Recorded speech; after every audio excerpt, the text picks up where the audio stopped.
projection at two complementary angles. Here we have taken a projectile which has been thrown at angle theta from the horizontal and theta from the vertical. If we see the two projectiles, then one has the angle of projection theta from the vertical and other theta from horizontal.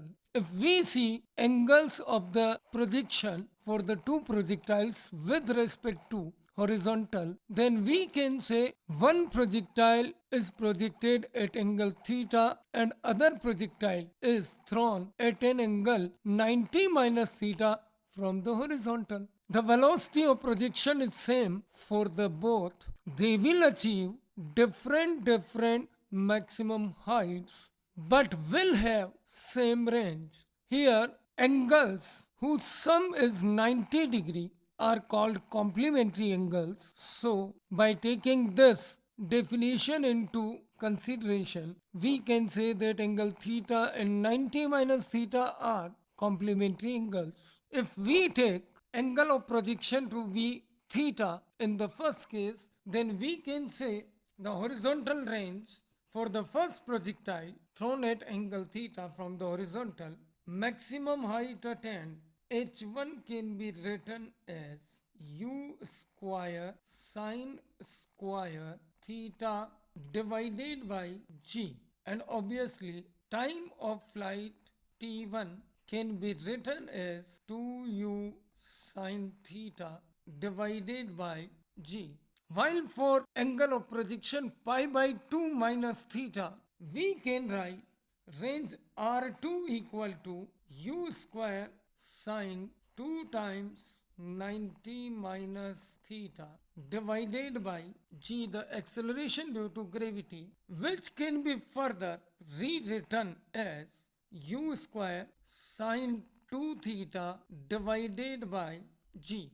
Similarly, for the maximum height attained by the projectile for angle of projection pi by 2 minus theta, we can write h2 equal to u square sine square 90 minus theta divided by 2g. I have forgotten here to write 2.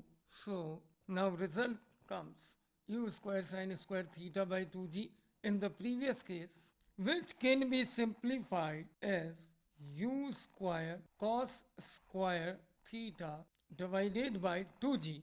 Similarly, the time of flight for the second case, say it is t2, it can be written as 2 times u sine 90 minus theta divided by g, which can be further rewrite as 2u cos theta divided by g. Now by analyzing above results, we can conclude first thing that R1 is equal to R2.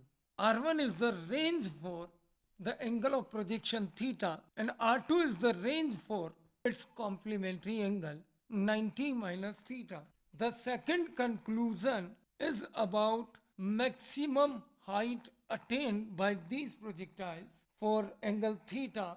H1 was the maximum height attained, and for angle of projection 90 minus theta, maximum height attained is h2. So h1 divided by h2 gives us 10 square theta.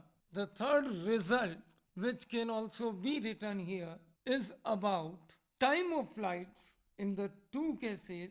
So ratio of time of flights t1 upon t2, it becomes equal to 10 theta. The fourth result, which can also be created from above available results about the maximum range R, it is equal to 4 times under root of h1 h2. The next result may be about the range R, which can be written as 1 by 2 of g t1 multiplied by t2. By using these standard results, we can save a lot time spent in solving numerical problems.